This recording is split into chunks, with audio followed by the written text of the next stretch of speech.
If you've been watching my videos, then you'll know that I'm in the process of repairing and restoring this. It is the Crememco System 3.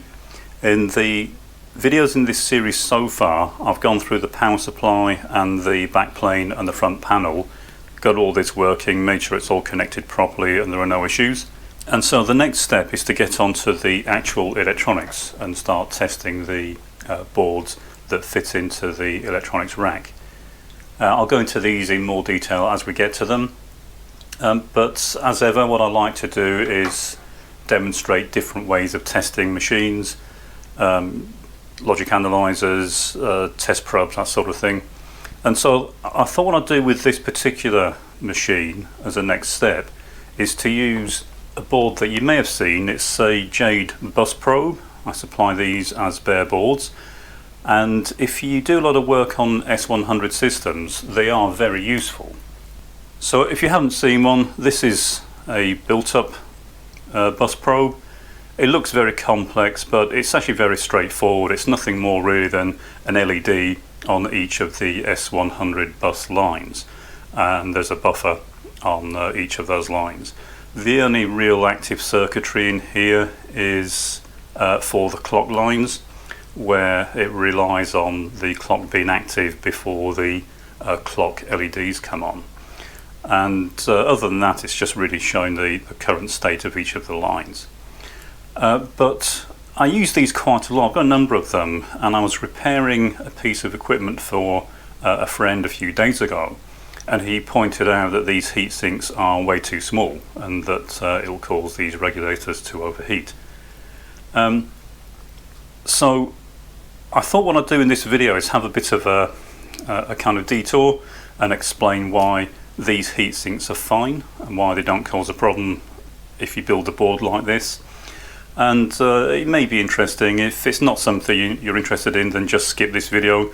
But I'm just going to be discussing slight variations in the way you can build using modern components, and as I say, why you can get away with finding alternatives sometimes. So what I'll do is get the Crememco out of the way, clear the bench off, and we'll have a look at what I did when I built my cards. Okay, so this is one of the bus probes I've built up, and as you can see, it's quite a large board, but it is very simple circuitry, and it really only does consist of a buffer for each of the lines that's been monitored, and the jumpers are used to control the buffers that are being used. So you can switch various banks of LEDs on and off if you're not interested in them, and also you can select which particular bus activities control certain banks. But as you can see here, at the top we have resistor arrays, and these are just the current limiting resistors for the LEDs. Now if you look at the instruction manual for the bus probe, then what you'll see is that it recommends using what it calls a massive heatsink, but normally they're about this size. And as you can see, they are considerably bigger than the heatsink I put on here. And the reason I was able to use smaller heatsinks, firstly, I could have fitted the big ones, of course, it would have done no harm, but it just makes the board bigger and more cumbersome than it needs to be, is in the manual it specifies that these devices, the buffer devices, are 74LS38s. Now the 74LS38 is an open collector version of the 7400. So it's a 2-input NAND gate. Normally they're used to drive high current outputs, so things like LEDs, displays, line drivers, that sort of thing. And they will sync up to 25 milliamps. They won't source current, of course, because they're open collector, but they'll sync up to 25 milliamps, so they're ideal for driving something like a high current LED. And back when this board was designed, around 1980, then LEDs were quite inefficient, and they needed probably 20 milliamps to make them bright enough to be really usable.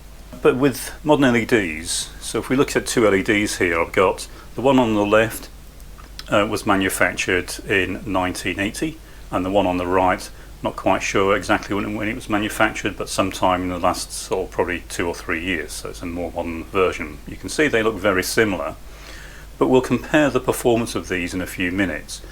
But essentially the one on the left, the old one, requires much more current to drive it than the one on the right. So we'll look at that and do a few quick tests, and then we'll come back to why I was able to modify the heat sinks on the bus probe. So I'll get the bench power supply set up so we can power these LEDs up. Okay, I've got the 2 LEDs hooked up to the Rigol bench supply. I've got the 2 outputs set to 5 volts, and there is a 150 ohm resistor in series with the 2 LEDs. And I've picked 150 ohms because that's the value that's specified in the Jade Bus Probe manual. And with a 5 volt supply, 150 ohms will give you about 20 milliamps through the LED. And that's sort of roughly the current that you had to select back then. So in the 1980s, you generally ran LEDs at somewhere between 10 and 25 milliamps to give you a good level of brightness. So if we turn that LED on, that's the LED on the left, we'll turn that one on, and you can see it's not especially bright, but it is bright enough to use. I've got the lab lights on here and they're quite bright. I'll just turn those off so you can see how bright this looks without the lights on. And you can see it's an LED, it's roughly what you'd expect. What I'll do now is I'll turn the second LED on, so this is the more modern LED. Same value resistor, it drops about the same voltage, so it should give us about the same current going through it. And we'll compare the brightness directly. Now this is quite difficult to do on camera because obviously the camera is going to adjust itself depending on how bright the scene is, and there's no real way to lock this camera. Also, it responds in a very similar way to the human eye. Now the human eye has a logarithmic response to light levels, so you can see things from very dim to very bright.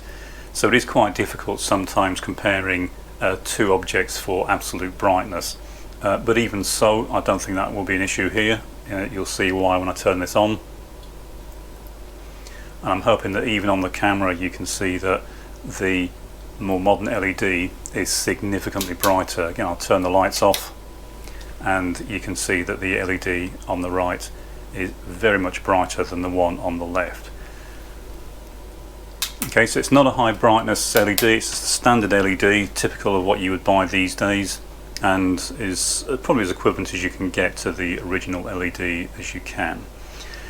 And the reason that it's so much brighter, if we look at the charts of the performance of LEDs over time, so this is just taken from a series of data sheets that I have, and it's really a kind of comparative brightness. So this is actually lumens per package. A lot of LEDs actually have more than one junction in them. So this is the effective output for a given LED package. The thing to bear in mind is that I've discounted the last 10 or 12 years from this because it does shoot up off the scale very rapidly as we get the more modern LEDs that are extremely high energy output, but are still not really used for this sort of thing. They're used for different things. But what I've done, the bottom graph is linear, and you can see that sort of back to 68 when LEDs first started appearing. In this period around 1980, which is when the Jade Bus Probe was designed and the resistor value chosen for the LEDs, you can see that there appears to be nothing on the graph at all, and that's because the relative output of LEDs was so low. So the top graph is an exponential graph, it's a logarithmic scale, and the left-hand scale, as I said, is in lux, or rather lumens per package. And you can see it started off extremely low, and we've risen over that period of time. So we're looking here at quite a long period. It is about 40 years, but even so we've gone up by a factor of 1 million in terms of relative brightness. Modern LEDs are around 1 million times brighter than the originals. Having said that, most people are familiar with LEDs from this sort of period, so it's only about probably 10,000 times brighter. Now it sounds a lot, but as I said, the human eye has a non-linear response to light levels, so you won't perceive it as being 10,000 times brighter, but what it does mean is you can run modern LEDs at a much lower current and effectively observe the same light level. So what we'll do now is change the resistor that's in series with the LED on the right. So I've changed it now to 2.2K. I'll turn the lights back off. And the reason I've chosen 2.2K is it gives a very good approximation to the light level of the original LED. So what we've got now is we're running at about between 2 and 3 milliamps supply current, as opposed to around 20 milliamps for the original LED. There are 100 LEDs on the BusPro board, and that means that if they're all on at 20 milliamps, then of course we're drawing 2 amps just to power the LEDs. And also we need to be able to provide 20 milliamps of drive from the buffer chips. But as you can see here, I've actually substituted the 150 ohm packs with 2K2, which is the value we're currently using with the power supply, and that gives us the intended brightness that the designers were trying to achieve. That gives us a secondary advantage in that we no longer need to use these 7.4 LS38s. They're quite hard to get hold of, not impossible, but quite hard and relatively expensive. And you need quite a few, of course. But as I said, a 7.4 LS38 is nothing more than a high current open collector version of a 7400. And that's what I've got fitted in here. I'm using 7400s, which you can pick up for just a few pence each. They will sink around 8 milliamps, so they wouldn't work if you had the 150 ohm resistors fitted, but with 2K2s drawing just 2 or 3 milliamps, then 7400s are absolutely fine. Another advantage of doing that is the 7.4 LS38 draws about 12 milliamps, and there are quite a number on here, whereas the 7400 draws around 3 milliamps. So again, you're saving about 9 to 10 milliamps per package. Now the upshot of all this is that we drop the current required for the LEDs from 2 amps to around 200 milliamps if they're all illuminated, and we drop the current required for the ICs from about 500 milliamps down to about 100 milliamps. Heat sinks are for 5-volt regulators, and these are all 5-volt regulators, so they're all the same type of regulator. It's just that these were split into banks because of the high current that was required. Of course, these are usually about 1 amp maximum, and because you needed 2 amps, 2 of them were being maxed out, which is why you needed to have large heat sinks. The raw line voltage coming into the board in an S100 system is somewhere between 8 and 9.5 volts, so you're dropping about 3.5 to 5 volts, and of course at 1 amp that means you're dissipating about 5 watts in each of the devices, up to 10 watts because there are 2 on this side. But of course we've dropped that now. We've gone down from half an amp to 100 milliamps for the electronics, and that's one of the regulators, and that means that we've dropped the dissipation by a factor of 5, so down to about 1 watt. And for the LEDs we've gone from a total of 2 amps down to 0.2 amps, again 1/10 of what it was originally required to provide. And again that means we've gone down from a combined possibly as high as 10 watts dissipation for 2 of these regulators down to 1 watt or less. So it means that we can get away with much smaller heat sinks. These are probably oversized actually and don't need to be this big. Another advantage, of course, is it loads up the S100 system that's being tested far less. Instead of drawing, getting on close to 3 amps, this draws less than half an amp now, so it does make a huge difference. Something like a Krememco makes no difference at all in terms of current drawn. It's got a massive power supply, but some S100 systems are far more sensitive to the current being drawn from their power bus, and that can in fact cause problems when you plug a board like this in. So building it like this, I tend to find gives much better performance. I also find that with modern LEDs, if you put 150 ohm resistors in, then the LEDs are annoyingly bright, and you end up with sort of dots in front of your eyes as you look away. And if you're looking inside a dark case and you've got 60 or 70 of these very bright LEDs shining at you, then it does make it quite difficult to see what you're doing. But going back to the original design brightness, which is what the designers intended, then you end up with a board that is much more usable for lots of different reasons, and of course far cheaper to build. Okay, so that's why I can get away with small heat sinks. So there's a question somebody asked me a few days ago, and that's the reason. Any comments? If you're interested in one of these boards, then please let me know. So in the next video we'll plug this into the Krememco and start doing some investigation into the electronics, see if the cards work, and we'll go from there and see if we can get the units up and running. One final point I'll make in this video, this is more out of interest rather than anything else, so again, if you're not interested in environmental issues and that sort of thing, then please feel free to end the video here. But this is just really something I thought I'd mention, as I say, out of interest. Now, you're probably aware I live out in the country, in the middle of nowhere, so I have a healthy respect for the country. I'm not really what you'd call an environmentalist or a tree hugger, but I do take environmental issues seriously.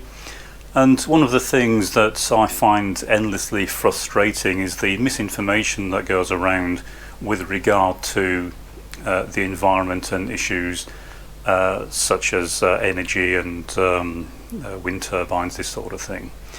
And so I'm hoping that a lot of the people that watch my videos and are interested in things like this are learning electronics and will become professional developers and be very successful in what they do. And this is really what I'm trying to help with. I'm hoping that it will inspire people to design systems, not just copy other systems and download what they can off the internet, but to do things from scratch. That's why I don't really open source my designs. I want people to design their own.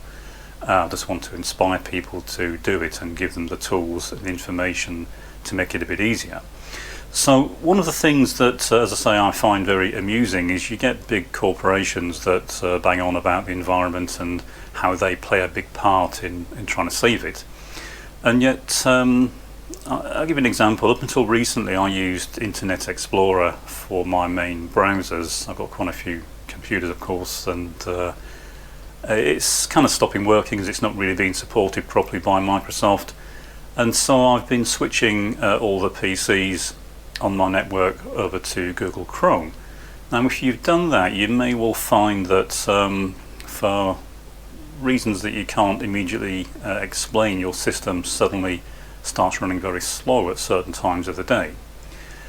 And as an example, on one of the laptops I have, it's dual core, and I found that one of the cores was being pushed to 100% for between 1 and 2 hours every day. And it turned out it was a data collection part of Google, where there's a DLL in Google that's responsible for gathering data and presumably forwarding it to Google so they can do whatever they do with people's data once they've acquired it.